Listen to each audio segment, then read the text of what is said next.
Hey everyone, welcome back to L2 Games. It's Nick here, and today we've got another Apex Legends collectible unboxing. Today we're going to be unboxing Crypto from Jakks Pacific's Series 5 line of Apex figures. Now, for those of you who play Apex Legends, you might feel the same way I do about Crypto, which is that I love his character design, but he just feels a little underpowered to be useful, so I don't play him much, but that's not going to stop me from picking up this collectible and doing an unboxing for you guys. So let's get started with that. Of course, as always, I'm going to start by giving you a closer look at the box. So there we go. There's Crypto, Apex Legends. You can see he comes with the RE45 pistol, his drone, an extra hand, and the base to stand him up and put him on display on. So let's just flip this over to the side here. You can see there's some art of Crypto. You'll see number 14, so this is the 14th figure overall in this line of Apex Legends figures from Jakks Pacific, and the second one in Series 5. And we'll flip it over to the other side. Of course, it just says Crypto here and the Apex logo. And now let's take a look at the back. So, of course, Apex Legends again. There's Crypto all set up and posed. 25 points of articulation, as with the rest of the figures. And like with the other characters, we've got a little bit of a bio here for him. So real name, Taejun Park, age 31, home planet, Gaia. And then of course we have Crypto's abilities, so his surveillance drone, Neuralink passive, and his drone EMP. And then of course just a look at the other figures in Series 5. So we've got Crypto, of course, the Arachnoid Rush, Octane, and Loba.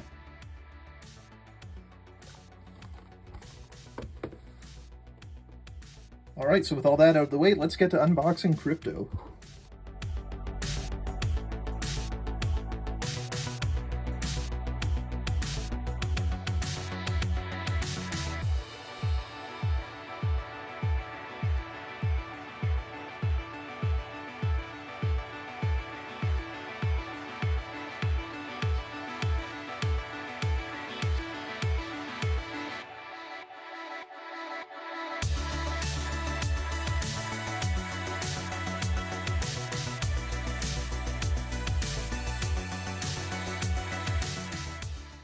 Alright, so with that out of the box now, we can give you a little bit of a closer look at Crypto himself here.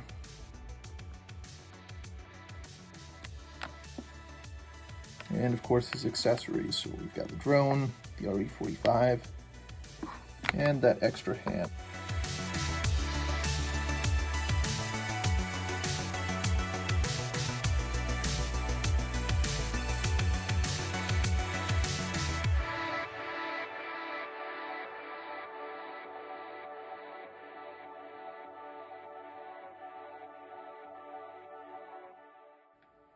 Okay, so let's start by taking a look at the accessories. So first up, we've got this extra hand. Now, I'm not sure why they included this with Crypto. The only other figure that I know has this is the Revenant figure, which has his blade hand, which is for his finisher animation, where he stabs the enemy through the heart with his hand. So, not sure why that's included with Crypto, but we'll leave that down here for now. And then of course we've got Crypto's drone. And again, like with the other figures, these aren't the most detailed. The paint is a little sloppy. You'll see here the lens doesn't look all that great. And some of the finer details, like this green paint here, is sort of jagged looking, so it's not the smoothest paint job. And even looking here at the RE45, like, the mold details look fine.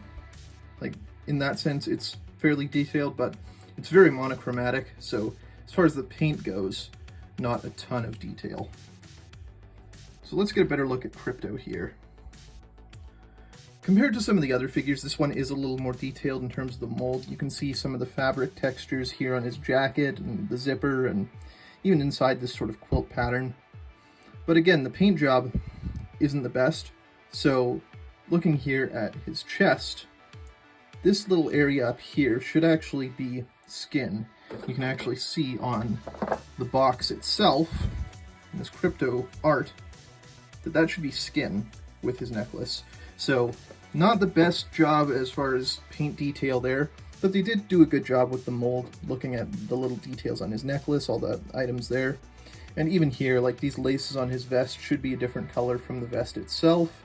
And I think the vest is actually supposed to be a different color from the undershirt.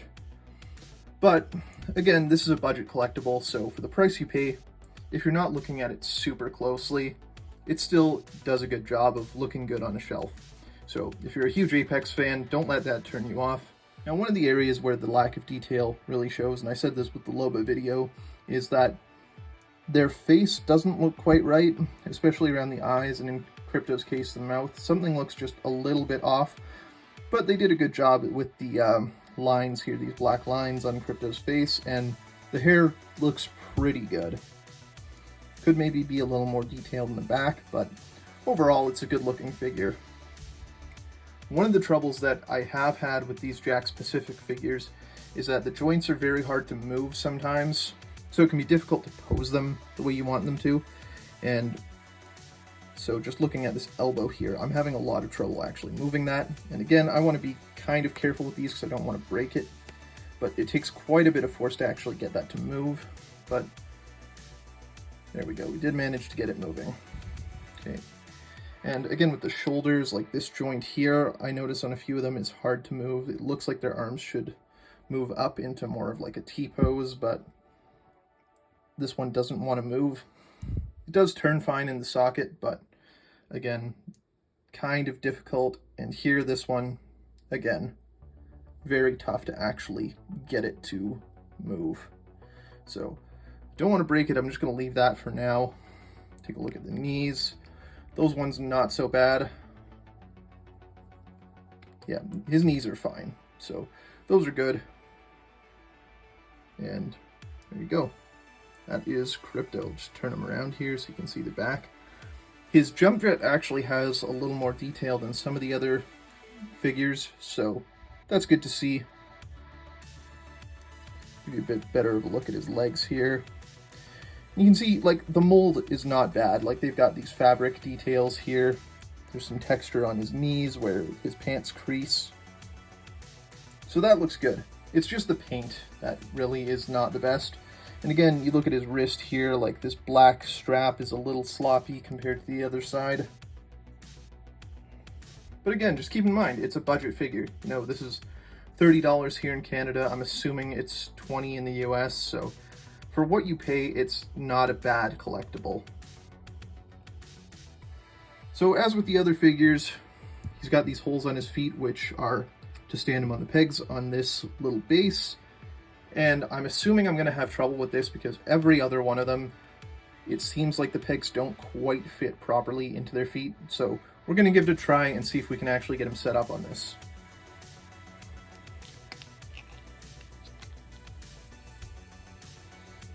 And again, you'll see I'm already having a bit of trouble, but that one actually went in fairly well.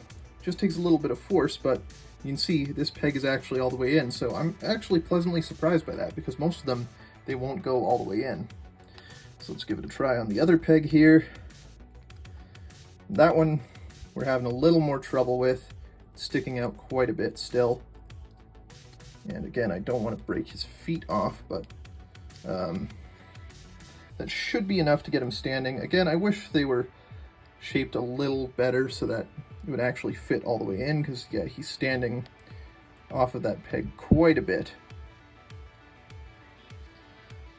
All right, and let's get him all set up with the accessories. Now, with the Loba figure, I had a bit of trouble because her fingers are so small, it was next to impossible to get her weapons in her hand. That doesn't look to be the case for Crypto. He's got a pretty good sized hand and a lot of space between his fingers, so should be able to get that set up here. Sorry, just 1 second. And there we go. We've got Crypto with the RE45. And let's figure out where his drone's going to go. So I think his drone just fits on his back in this socket right here. So let's put that in there. Oh, and that actually snaps in quite nicely. So there's, yeah, a little bit of a snap in there. This bit hooks in at the bottom. So that's good. That's actually really good to see. So we've got Crypto there with his drone. And we're just going to leave the other hand in the box for now because I don't really have much use for that right this moment. Okay, and I just realized what this other hand is for. So if we can actually get this elbow to move, which seems to be... yeah, that doesn't want to move right now.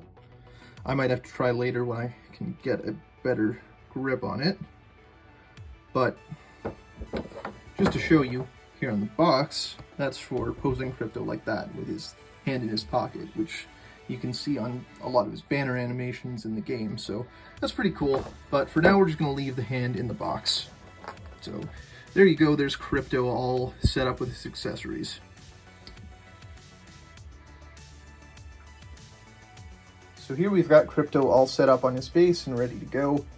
Compared to the other Jakks Pacific Apex figures, Crypto is actually one of my favorites so far, just because of the level of detail you see on the figure. Again, Crypto has one of the coolest character designs in Apex. It's just a shame that he isn't more useful of a character. But overall, in terms of the quality, this is one of the better ones you can get. It's got a very detailed mold, the accessories fit well with him, and the drone even snaps in, which is a nice little touch that you don't see with a lot of the other ones. And as far as getting him set up on the base goes, this was actually one of the easier ones I've had. A lot of the other ones, like Pathfinder especially, are a bit of a struggle to get them actually standing up on their own. Especially because some of them can be a little heavy with their jump jets and other accessories, which tend to make them fall over. But this one is pretty good. Anyway, guys, that's going to do it for us today. Thank you. God damn. Anyway, guys, that's going to do it for us here today. Thank you again for watching. If you enjoyed this video, be sure to leave a like and click that subscribe button for more content like this here on L2 Games. We'll see you guys in the next one.